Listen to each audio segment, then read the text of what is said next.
My name is Anna Yolette. I'm 34 and my daughter Mia is 8. Last Christmas Eve, my mother and sister drove us out of a dinner Mia had been counting down to for 3 weeks. She was standing in her red cardigan in the center of my parents' dining room. 12 adults seated at the table. My sister Vanessa looked across the room and spoke the words I will carry for the rest of my life. You should leave and never come back. My mother nodded. Christmas is so much better without you. I didn't beg. I didn't cry. I opened my bag. What unfolded in the next 5 minutes quietly canceled nearly $500,000 in gifts they never knew were coming. But the part that still pulls me out of sleep at 3 in the morning isn't the money.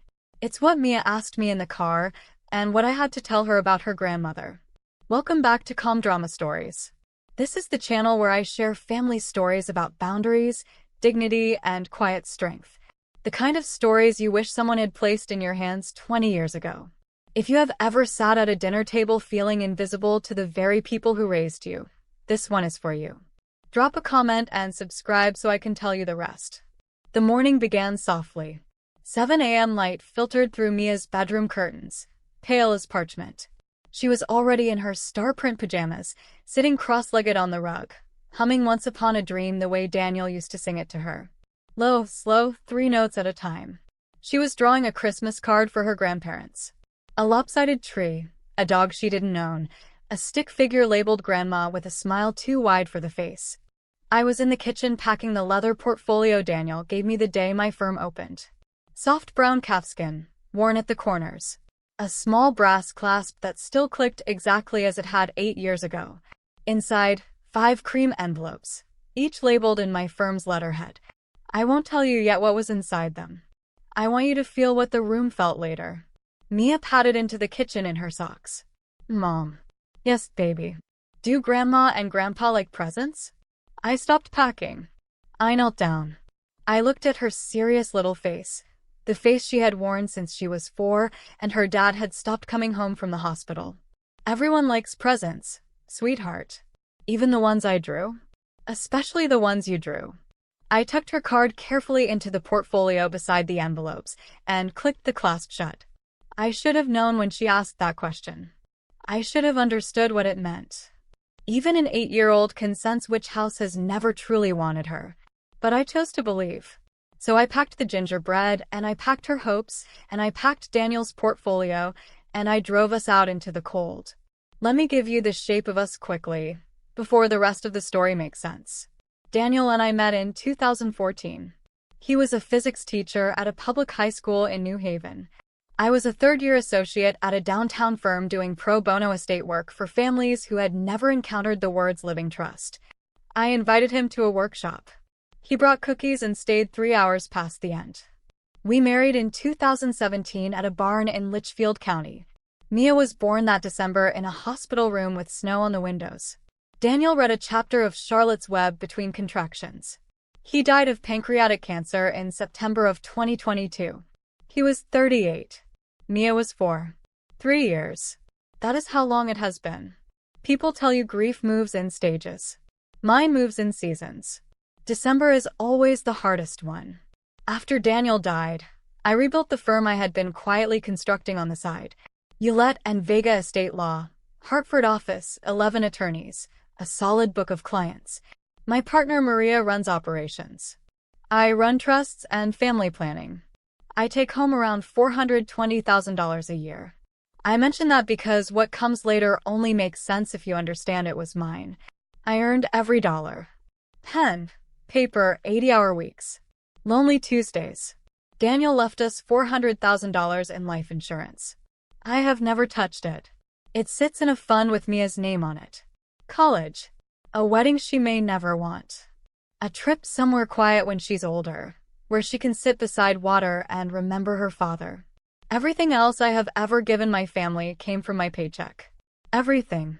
The drive from Hartford to Bronxville is 95 minutes if you stay in the slow lane.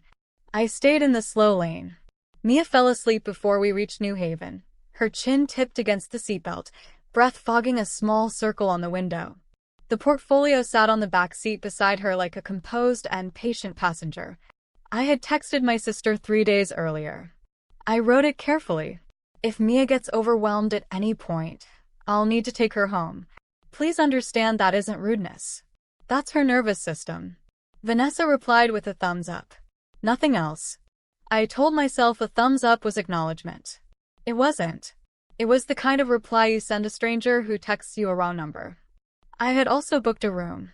The Trakoi Hotel, 15 minutes from my parents' house. King bed, fireplace, 2 robes. I told the front desk I would check in by midnight, one way or the other. I told myself the room was insurance.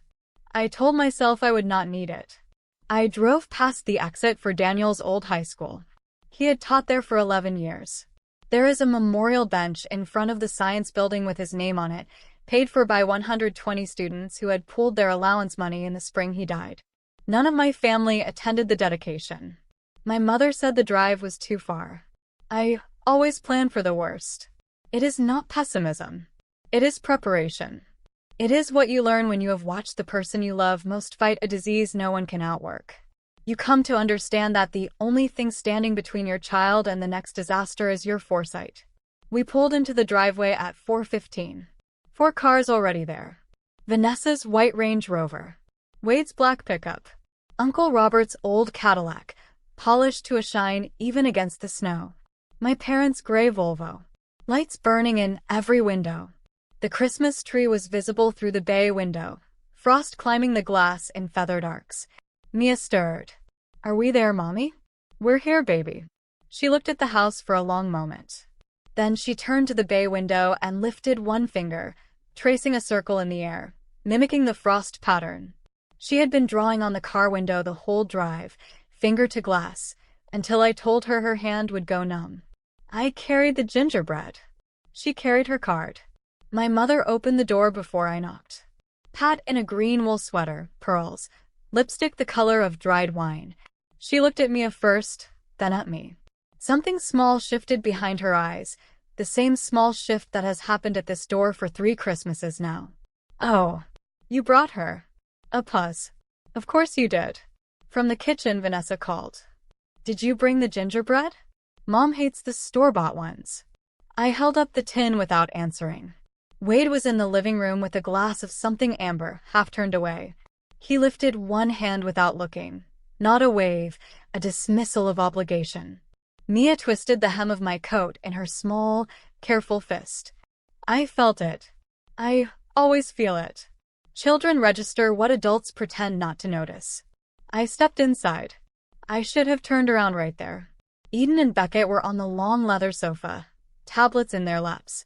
Eden is 12, dark hair, glasses she has only worn since fall. Beckett is 10, hockey jersey, a smudge of chocolate at the corner of his mouth. Mia walked over with deliberate care. She placed her crayon Christmas card on the coffee table where they could see it. Then she stood, hands at her sides, and waited. Beckett didn't look up. I don't really do art. Vanessa's voice floated in from the kitchen, light and sing-songy. Beckett, be nice. Look at your cousin's drawing. He flicked his eyes across it. It's fine. Then back to his game. Mia did not move. She did not say a word. She simply stood there.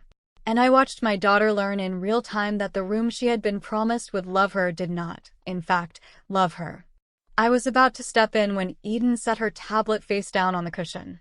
She stood up, walked around the coffee table, and sat cross-legged on the floor in front of Mia. What are you drawing? Mia's voice came out small. A tree and a dog. Can I add a snowman? I'm really good at snowmen. Mia handed her the card. Eden took out a green-colored pencil from her backpack and began drawing with quiet precision, her tongue tucked at the corner of her mouth in concentration. Mia settled down beside her. I noted it carefully. Eden. The only one in this room who still had something unspoiled inside her. I made a silent promise that whatever happened tonight, I would not let it reach her. 12-year-olds are still becoming. You can still reach them. I walked into the kitchen. My mother was already waiting. I set the gingerbread tin on the counter. Pat was arranging Vanessa's cookies on the good spode plate, the one she had brought out since I was Mia's age. Vanessa was leaning against the island, wine glass in hand, the way she leans against everything in this house. She belonged here. I was tolerated here. She didn't turn when she spoke. I told the kids Aunt Anna is bringing presents this year. Try not to be dramatic about it. I waited. Vanessa, don't start. My mother spoke in the voice she uses when she doesn't actually want anyone to stop. The voice of a referee who has already picked a side. No. I set the tin down. I kept both hands flat on the counter for a moment. The alternative was to fold them. Folded arms read as defensive in any room. Mom. Vanessa. I kept my voice low. Mia is still settling in. Please don't comment on her quietness tonight. It's something she does. It's how she has been since her dad got sick. She doesn't need to be performed at. Pat turned around slowly. She set down the silver tongs. She looked at me the way she had looked at me in 8th grade when I came home crying about a teacher, the look that said the problem here is not the teacher.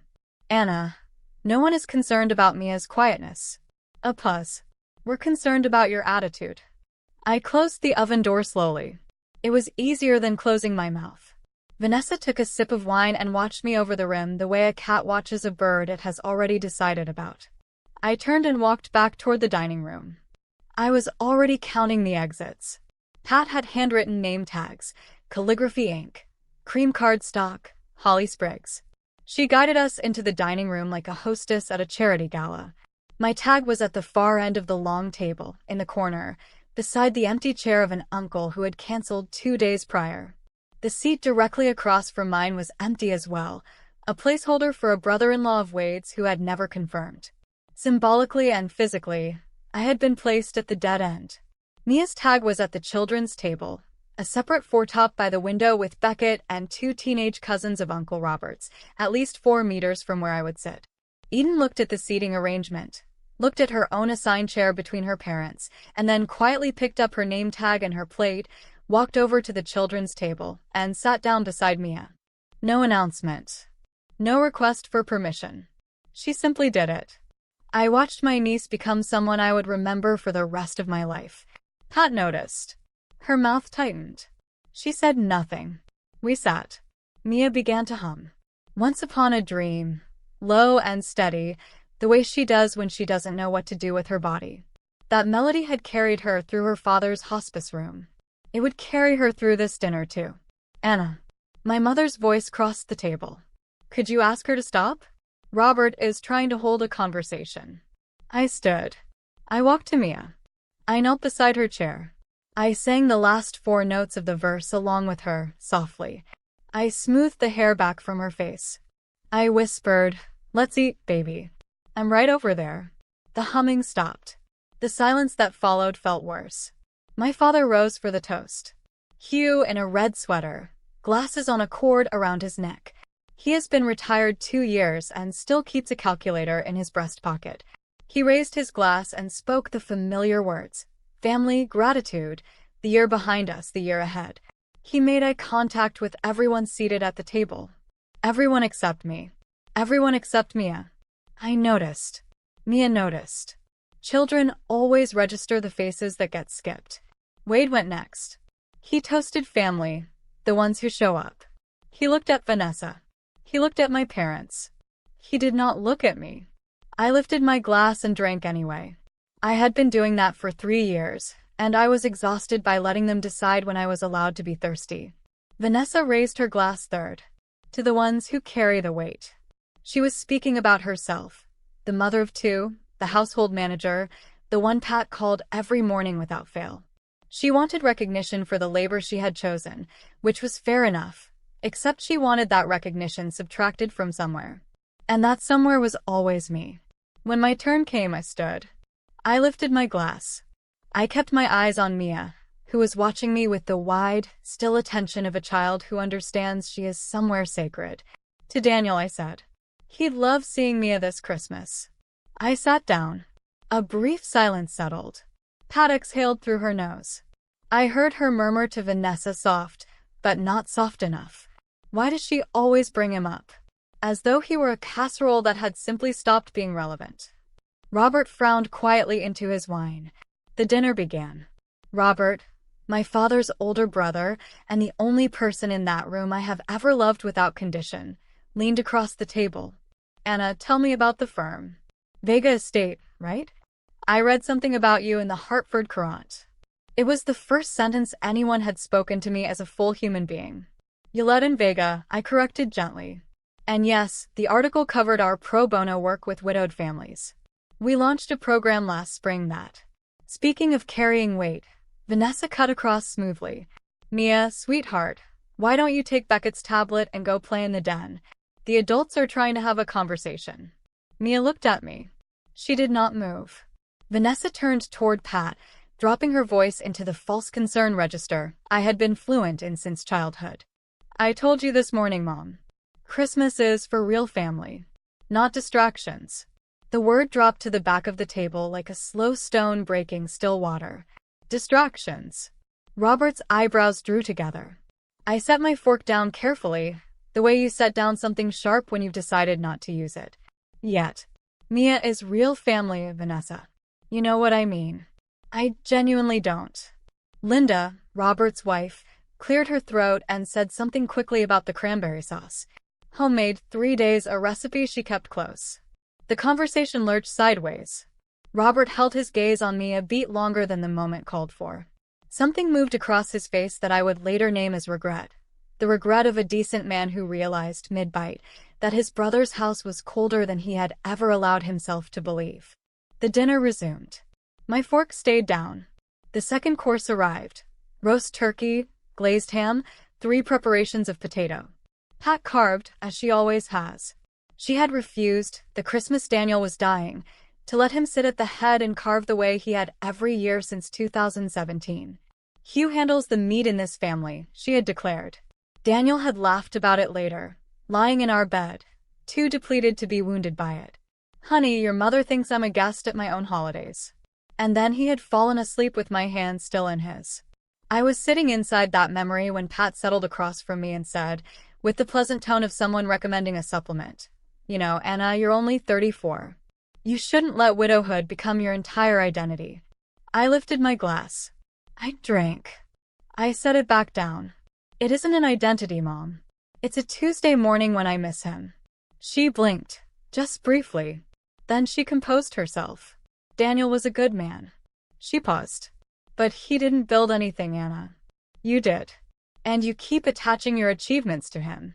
It's keeping you frozen. Wade smirked quietly into his wine. Vanessa parted her lips to add something. Wade's hand moved beneath the table. I caught the shift of his shirt cuff. Vanessa closed her mouth. Not yet, the gesture said. Wait. So, they had rehearsed this. The realization arrived cleanly, like a key finding its lock. I nearly told Pat that Daniel had built me, that every pillar holding up my firm had been forged by his hands at our kitchen table at midnight while I sat across from him crying over a case I'd lost. But she would never have grasped that, and I had stopped translating Daniel for her sometime in 2023. Mia reached across the table for the cranberry sauce. She was only trying to be helpful, you said? She wanted some on her turkey, and she was too proud to ask one of the cousins to pass the dish, because the cousins had not spoken to her all evening, and she had read that silence the way Daniel had taught her to read silences. So she rose halfway out of her seat, stretched her small arm across the children's table, and reached for the heavy crystal bowl. Her elbow caught the rim of her water glass first. The water tipped, then the bowl. Cranberry sauce spread across the white linen tablecloth in a slow, thick tide. A red continent on a white country. Eden gasped. Beckett laughed. Vanessa's voice cut across the room. Are you serious right now? Pat rose from her chair. Get her cleaned up, Anna. This is not her playroom. Mia went still. She had cranberry sauce on her cardigan. Her bottom lip trembled the way it does before tears come. But she did not cry. My daughter has not cried in public since she was 5. She learned, watching me at her father's funeral, what dignity looks like at any age. I crossed the room. I lifted her out of the chair. I held her against my hip even though she is 8 and nearly too big for it. It's okay, baby. I'm sorry, Mommy. Don't be sorry, sweetheart. It's just sauce. Sauce always washes out. I carried her toward the bathroom. Behind us, my sister was hissing at the housekeeper about the tablecloth. My mother was already on her phone. Wade was laughing at something Beckett had said. Nobody followed us. Nobody asked whether Mia was all right. The downstairs powder room had a marble basin Pat had brought back from Italy on a tour in 2018, a small detail she had mentioned every single time anyone had used that bathroom since. I set Mia down on the closed lid of the toilet. I ran a washcloth under warm water. She was still apologizing. I just wanted some cranberry. Mommy, I didn't mean to. I know, honey. I know. I dabbed gently at the red stain on her cardigan. It came out mostly. Daniel had bought her that cardigan 2 Christmases ago. He had chosen it alone on a chemotherapy day, in a small shop in West Hartford, because he had wanted her to have something soft from him, something she could grow into. I reached into the leather portfolio for a clean cotton handkerchief. My fingers grazed the edge of something else. Stiff paper. Folded. His letter. I had carried his letter inside this portfolio for 3 years. I had read it twice. The first time was the week after he died, when I found it tucked into the inside pocket, placed there months earlier, quietly, without a word to me. The second time was on Mia's 5th birthday, in the parking lot of a Target, because I had needed to remember who I was. I touched the edge of it now. I felt the brass clasp give its soft click. And for the first time in 3 years, I thought that maybe I needed to read it a third time, tonight after dinner, in the hotel room I had already reserved. Mommy, are we going home soon? Soon, baby. We'll go to the hotel. We'll have hot chocolate. We'll watch Frozen with marshmallows. With marshmallows? She nodded solemnly. She placed her small hand on the portfolio. She had no idea what was inside it. A knock at the door. Pat's voice on the other side. Anna, the rolls are getting cold. Are you coming? 2 minutes, Mom. 2. Footsteps retreated down the hall. I sat down on the small upholstered stool. I opened the portfolio. I unfolded Daniel's letter. 2 pages, notebook paper, his left-handed slant slightly cramped from the steroids he had been on the summer he wrote it. July 12, 2022. Anna, my love. I have been watching your mother for 10 years. I am not going to be here much longer, and I need you to have this written down, because grief makes us forgetful in ways that benefit the people who hurt us. So I am going to be plain. Your mother will tell you Mia is wrong. She will tell you Mia is too quiet, too slow, too sensitive. She will frame this as concern. It is not concern. It is the thing Patricia does to everyone who does not perform for her. She finds a deficiency, names it, and demands it be corrected. She did it to me for 10 years. I allowed it because I loved you, and I knew you needed time to see her clearly. You don't have time anymore. You need to see her clearly now. Here is what I need you to remember. The 3 Ks. Kindness is not a debt you owe people who do not return it. It is a choice. Spend it where it is received. Keep Mia close. Keep her quiet hours sacred. Keep her humming. Kill no one in anger. There is no version of you that wins by losing your composure. When they go too far, and they will carry our daughter and your dignity and walk out the door. The door is yours, Anna. It has always been yours. Not theirs. I love you. Tell Mia I sang to her. D. I folded the letter. I clicked the brass clasp shut. I stood up. I checked my lipstick in the mirror. Mommy. Yes, baby. Can we go? After dessert. 5 more minutes. She nodded. I had been carrying his letter for 3 years. Tonight, I had a feeling it was finally going to do its job. We walked back to the dining room. The cranberry stain on the tablecloth had been treated with club soda. A faint pink shadow remained, the shape of a continent that had existed and refused to fully disappear. I noticed. I always notice. Conversation had been happening in our absence. It stopped the moment we walked in, that particular dinner party silence that tells you clearly that you were the subject. Pat, Vanessa, and Wade had drawn their chairs into a tighter cluster at the corner of the table, 3 heads nearly touching. They straightened when we entered. Pat smoothed her napkin. Vanessa adjusted her hair. Wade picked up his fork as though he had been mid-bite, though his plate was completely untouched. I sat down. I helped Mia into her chair beside Eden. Eden quietly handed Mia a roll without being asked. My phone buzzed inside my coat pocket. I had draped the coat over the back of my chair. I slipped one hand into the pocket beneath the table. A message from Maria. All 5 envelopes confirmed signed before you left. Just verifying. I typed back without lifting my eyes from my plate. All signed. Ready. Standing by. I looked up. Pat was watching me. She raised one eyebrow. I tilted my chin slightly and offered her the composed, courteous smile of a colleague across a deposition table. My father was watching me too. His expression was harder to place, something close to worry, something close to the look of a man who had spent 50 years beside a woman he had never found the courage to contradict. A man who was beginning to sense that tonight, someone else was going to do it for him. The frost on the bay window had deepened. The light outside had turned a quiet blue. I picked up my fork. If you have ever sat at a table where someone you love is being discussed while they are still sitting in the room, you understand exactly how the air thickens. I want to hear from you. Have you ever stayed when every instinct told you to leave? Tell me in the comments. And if you're new here, please subscribe. This story does not end at the dinner table. The next 30 minutes are the reason I'm telling you any of this. Coffee was served. Pat brought out the gingerbread I had baked and arranged it on a Christmas plate. She did not mention that I had made it. Vanessa took 2 pieces. Wade took 3. They ate them while my sister cleared her throat in the precise way she has cleared her throat before every confrontation since she was 13. Anna, she said, since we're all together, Mom and I have been wanting to speak with you. It's about something we've been noticing. Pat lifted her hand. Performative, measured. Vanessa, please. Gently. Mia began to hum. Very softly. Once upon a dream, 3 notes at a time. The way she does when she feels something approaching. Her hands stayed folded in her lap. Her eyes stayed fixed on her plate. Vanessa smoothed her napkin. It's about Mia. We're concerned she isn't getting what she needs from being with just you. The room went quiet in that particular dinner party way. Forks still moving, ears no longer chewing. I took a sip of coffee. I returned the cup to the saucer without a sound. What specifically are you observing? Vanessa blinked. She had not prepared for the question. She had anticipated tears, or defensiveness, or a rushed apology. She had none of that to work with now. Well, she searched.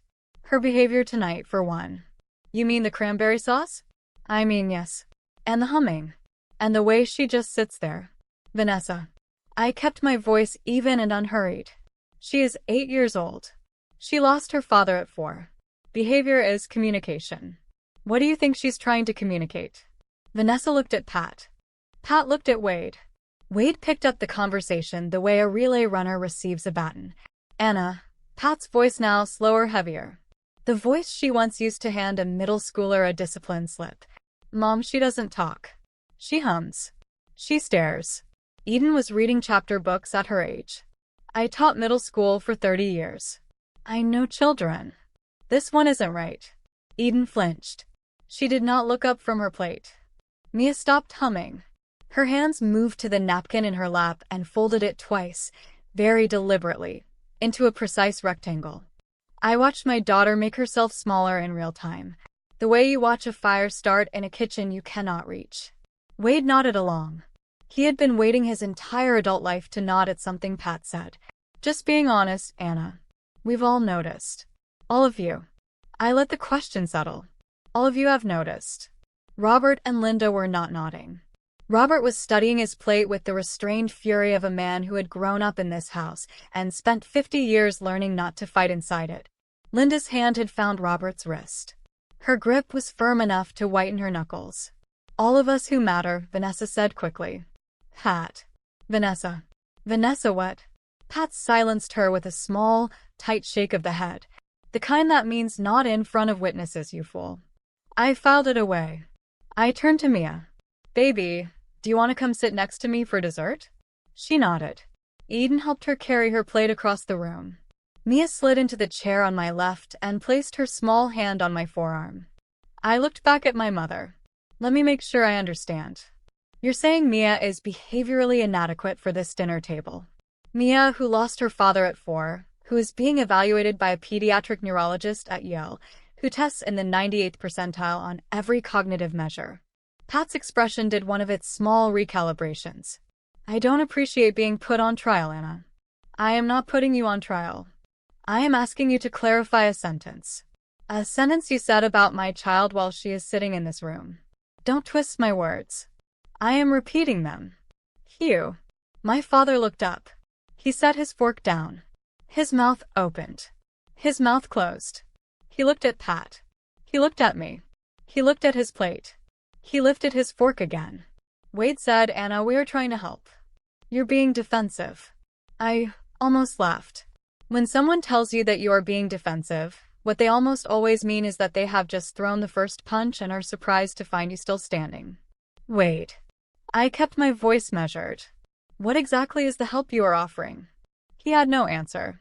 He had only ever had a script. He reached for his wine. Vanessa leaned forward. She had recovered. She had reloaded. Help looks like this, Anna. We think Mia needs structure. We think you need to allow other people into her life. We think your grief is becoming her grief, and we think it is draining every gathering we have. Mia's small hand tightened on my forearm. I covered it with mine. I looked at my sister. I waited. She kept going. She had been carrying this speech in her chest for a year, and she could not stop herself now. Her cheeks were flushed. Her wine glass was empty. She had moved well past concern into the territory she had always felt most at home in. Grievance. At Easter, she wouldn't hug Mom. At the 4th of July, she sat under the table for 2 hours. At Thanksgiving, she didn't say a single word the whole meal. None of the cousins know what to do with her. She has been turning our family gatherings into pediatric therapy sessions for 3 years. I waited until she ran out of breath. Vanessa. Still calm. Still level. The voice I use in mediation rooms when opposing counsel decides to make it personal. She didn't hug Mom at Easter because Mom told her her hair looked unbrushed. She sat under the table on the 4th because Beckett threw a sparkler at her face and laughed. She didn't speak at Thanksgiving because every time she opened her mouth, someone corrected her grammar. Usually you. Vanessa's mouth parted. I kept going. Mia is being evaluated. I haven't shared the details with this family because I know exactly what would be done with them. I see now I was right to keep them close. Anna, you hide things. Family doesn't hide things. Mom, family doesn't weaponize things. That's why I didn't share. Wade, low and hard. If she has something, she needs treatment. Not coddling. Wade, I am her mother. I have a treatment plan. I have a doctor. I have a therapist. I do not need your insurance broker's opinion on my daughter's neurology. He flushed. He closed his mouth. Wade has never handled being told to close his mouth gracefully. He set his glass down too hard. The wine sloshed against the rim. Honestly, Anna, Daniel was always a little off too. Quiet. Awkward in groups. Maybe it's genetic. Maybe you should accept that and stop performing like everything is fine. The room went perfectly still. My hands, which had been resting on the table, went very quiet. I set my napkin down. I folded it once. I folded it again. I placed it beside my plate. Square. Mia did not understand all of it. She understood enough. She heard her father's name and the word off in the same sentence, in the mouth of a man she had been told to call uncle. She did not turn her head, but her small fingers tightened around mine beneath the table. I raised my eyes to Wade. Wade? What? Daniel was a high school physics teacher who could explain quantum entanglement to a 9-year-old. He coached the academic decathlon team to a state championship. He was the only person in this room who asked how I was doing after I lost a case in 2019, including you. Quiet is not awkward. Quiet is what people who actually listen sound like. I paused. You do not get to use his name that way. Not in front of his daughter. Not in front of his widow. Not ever. Vanessa. Anna. He said it on purpose.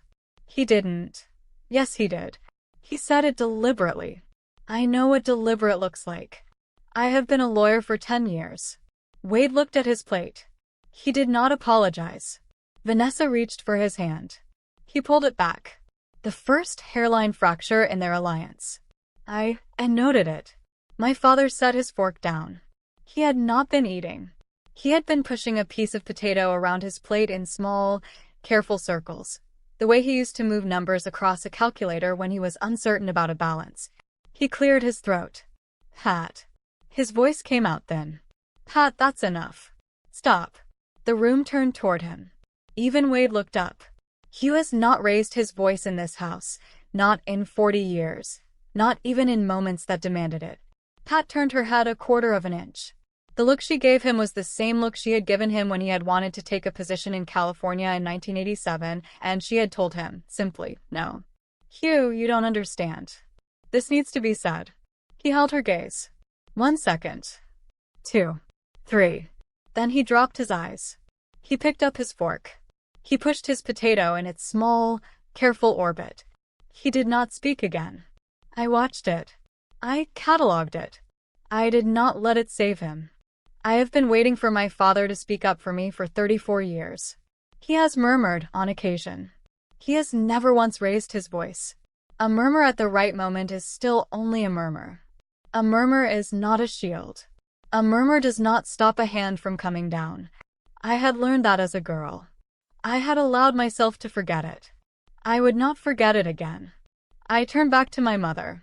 Mom, I asked you a question. What specifically about Mia's behavior? She had no answer.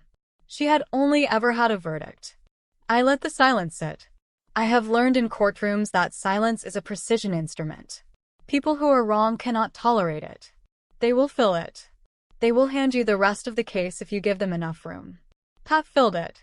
Anna, I taught for 30 years. I have seen every kind of child. Some children are simply off. There is nothing wrong with naming that.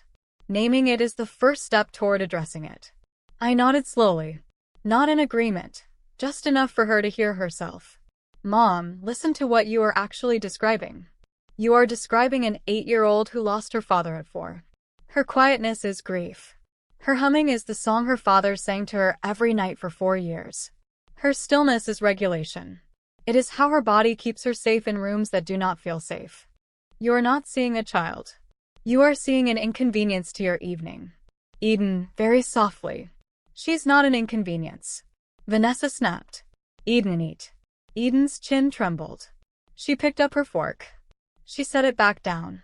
She began to cry, silent tears. A 12-year-old who had spent 3 years watching her mother be cruel to her aunt was now watching her mother be cruel to her cousin. She had finally recognized it as cruelty rather than simply the weather of this house. Linda drew her arm around Eden. Robert rose halfway from his chair, then settled back. 48 years of marriage to Linda had taught him when to defer. Pat said, Eden, compose yourself. Vanessa, half unraveling. You're making my daughter cry, Anna. I looked at Vanessa. No, Vanessa. You are. Vanessa stood up. She has never been able to lose an argument from a seated position.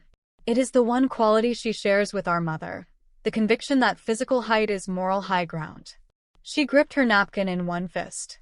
Wine had crept into the corner of her sleeve. She didn't notice. You know what, Anna? Fine. You want it plain? Here it is. Christmas is for real family, not distractions. And I am done pretending otherwise. You have turned every gathering into a memorial service for 3 years. We are exhausted. You can come back next year or not. But if you do, you come without that. She gestured toward Mia. That. She said it about my daughter. Pat. Vanessa, sit down. No, Mom. Breath. You should leave and never return. Take her. Take your sad widow performance. We are finished. The words arrived at the table like a plate dropped on stone. Robert sat with his mouth slightly open. Linda's hand had moved to her own throat. Mia's eyes were fixed on her grandmother's face, waiting to see whether Pat would stop it. Pat did not stop it. Pat exhaled slowly, the way you exhale when something you have long wanted to happen has finally arrived through someone else's mouth. So your hands stay clean. My own hands remained on the table. They did not tremble. They did not curl. They lay flat, palms down, fingertips resting lightly on the linen, the way a pianist's hands rest in the silence before the first chord. Mia looked up at me. I looked down at her. I smiled, small and steady, the way Daniel had smiled at me from his hospital bed in that final week. I am here. We are okay. Watch what Mommy does next. Pat exhaled once more. Then she said the thing that ended us forever. Vanessa shouldn't have put it quite like that. A pause.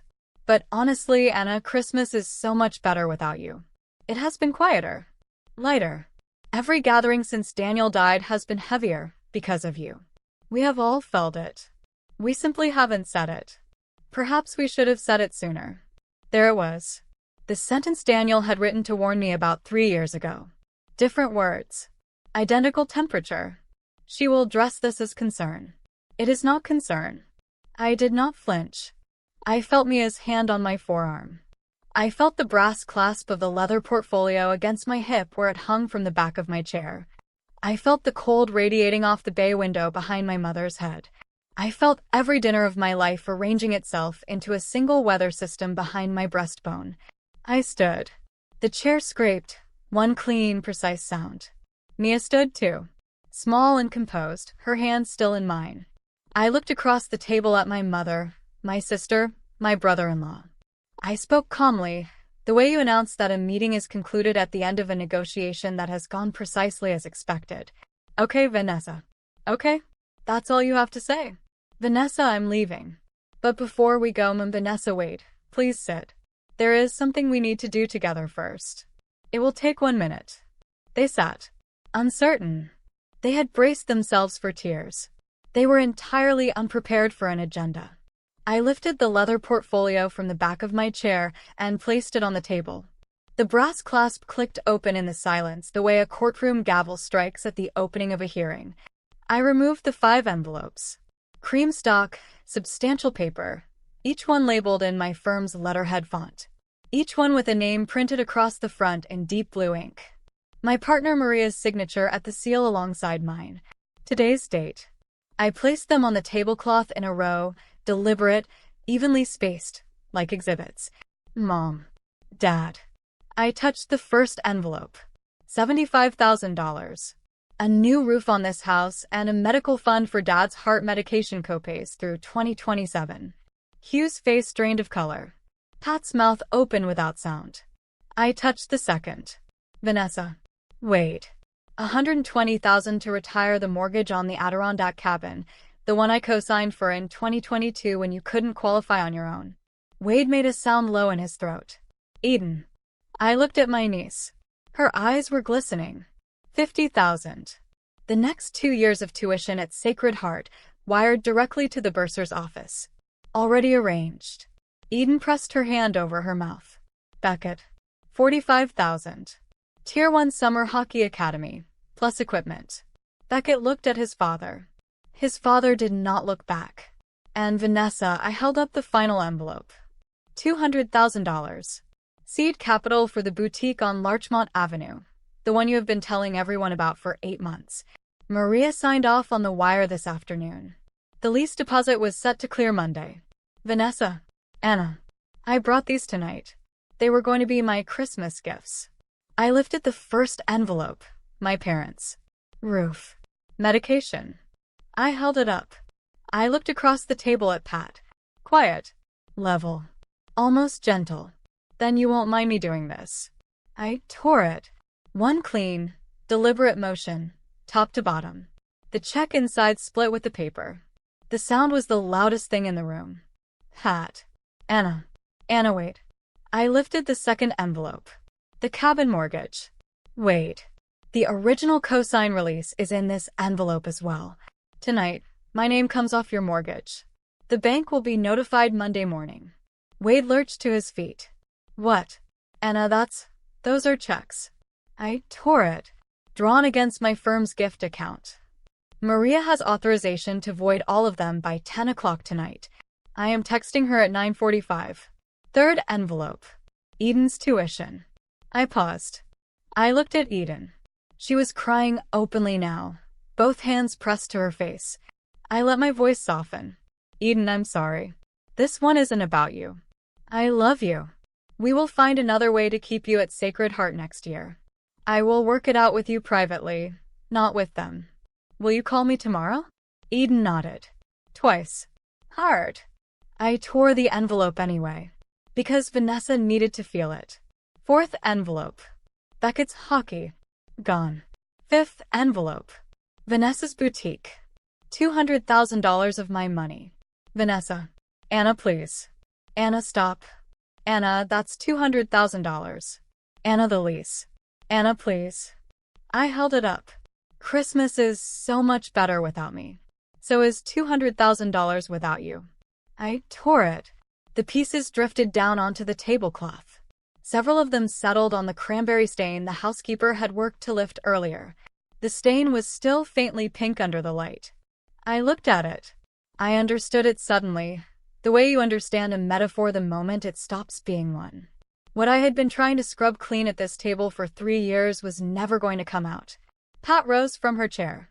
It tipped back and caught against the wall. Her hand went to the nape of her neck. Anna, please, the roof. Your father, he needs Anna, please. We can talk about this. We can fix this. Vanessa was crying with her entire face. The beautiful crying. The kind she had perfected at 23 to hold on to a man who had been trying to leave. I didn't mean leave forever. Anna, please. The cabin. Wade is going to Anna, please. Wade was pacing the length of the dining room. Anna. The lease. The boutique. The wire. You signed those. There are obligations. We had plans built around that. Wade. I did not raise my voice. I never raised my voice. You built plans around my money. That is not the same thing as an obligation. I took out my phone. I checked the time. 9:43 p.m. I typed, Maria. Void all 5. Confirm by 10. I sent it. The phone vibrated almost immediately. Confirmed. Voiding now. Hugh. Broken. Anna. I turned to my father. I had not looked at him fully since dinner began. I gave him the only sentence he was ever going to receive from me on this matter. Dad. You whispered. You should have shouted. He sat down. He did not cry. He looked like a man who had just calculated the true cost of 40 years of silence. The frost on the bay window had deepened over the last hour. Outside, the snow had grown heavier and steady. Inside, an entire ecosystem had collapsed in 11 minutes. The only sounds in the room now were Vanessa sobbing and Wade murmuring numbers under his breath, pacing the same stretch of floor. Robert stood up. He placed his hand on Mia's shoulder, gently and without ceremony, and gave me a single nod. Anna. I am so sorry. I picked up Daniel's leather portfolio. I clicked the brass clasp shut. I took Mia's hand. We walked past the table. Past Pat, who sat with both palms pressed flat against the cloth, knuckles white, mouth half open, words gone. Past Vanessa, her head buried in her crossed arms. Past Wade, still pacing, still counting. Past my father, who would not raise his eyes from the table. Eden stood up from the children's table. She walked around the long edge of the dining room, past the adults, past the wreckage, and came to Mia. She knelt down. She wrapped both arms around her cousin and held her for a long, unhurried moment. Then she whispered something into Mia's ear, something I will never know the whole of. Mia nodded twice. Eden kissed the top of her head. I touched Eden's shoulder. You're a good person, Eden. You always have been. My door is open to you, always. Call me any time, day or night, and I will pick up. She nodded. She didn't trust her voice enough to use it. I walked us to the front closet. I lifted Mia's small red cardigan from its hanger. I lifted my wool coat.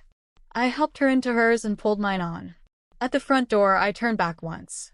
The room had not shifted. They were all exactly where I had left them, like pieces remaining on a board after the player has risen and walked away. I spoke quietly, mostly to myself, but with enough voice for the room to catch it. Daniel told me once, carry our daughter and your dignity. Walk out. The door is yours, not theirs. I closed the door behind us. In the car, before I had even started the engine, Mia began to hum. Once Upon a Dream. Soft and steady, 3 notes at a time. It was the most peaceful sound I had heard all day.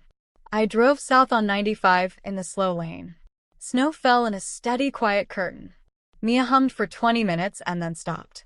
Mommy. Yes, baby. Was Grandma sad because of me? I pulled onto the shoulder. I put the car in park. I turned around in my seat and looked at my daughter's small, steady, serious face. The face she had worn all evening. The face she had been wearing since she was 4. The face I had been guarding from this exact question for 3 years. Mia, listen to me. Okay. Grandma was never sad because of you. Grandma was sad because of herself. Those are not the same thing. And it is not your job to fix it. Not now. Not when you're older. Not ever. Do you understand? She considered it. The considering took a moment. Okay. A pause. Mommy, can we have hot chocolate at the hotel now? Yes, baby. Absolutely yes. She nodded, satisfied. She turned forward in her booster seat and looked out at the snow. She lifted her hand to the glass and drew a small circle with one finger, tracing the frost the way she had traced it on the bay window hours earlier. I pulled back onto the highway. In the hotel room, we lit the gas fireplace. We had hot chocolate with 3 marshmallows each. We watched Frozen. Mia fell asleep against my arm at the moment Anna closes the door behind her. It felt like a fitting place to land. I held her for a full hour before I allowed myself to cry. It has been 1 year. We have not gone back. Pat sent 2 letters, one bitter, one carefully composed for an audience she imagined I would show it to. I keep them both unopened, inside Daniel's portfolio. The way you preserve evidence. Eden visits twice a month. Mia's evaluation came back. Highly intelligent. Sensory sensitive. Profoundly creative. She still hums. Robert tells me the cranberry stain on my mother's tablecloth never fully came out. I think about that sometimes. About what washes clean and what doesn't. About how the people who spend years telling you that you don't belong are almost always the ones most frightened by what your absence will actually cost them. That is my story. One Christmas Eve. One leather portfolio. One little girl who deserved a quieter table than the one she was given. If you know someone whose family makes them feel small during the holidays, share this with them. And if this one found you at the right moment, you already know why.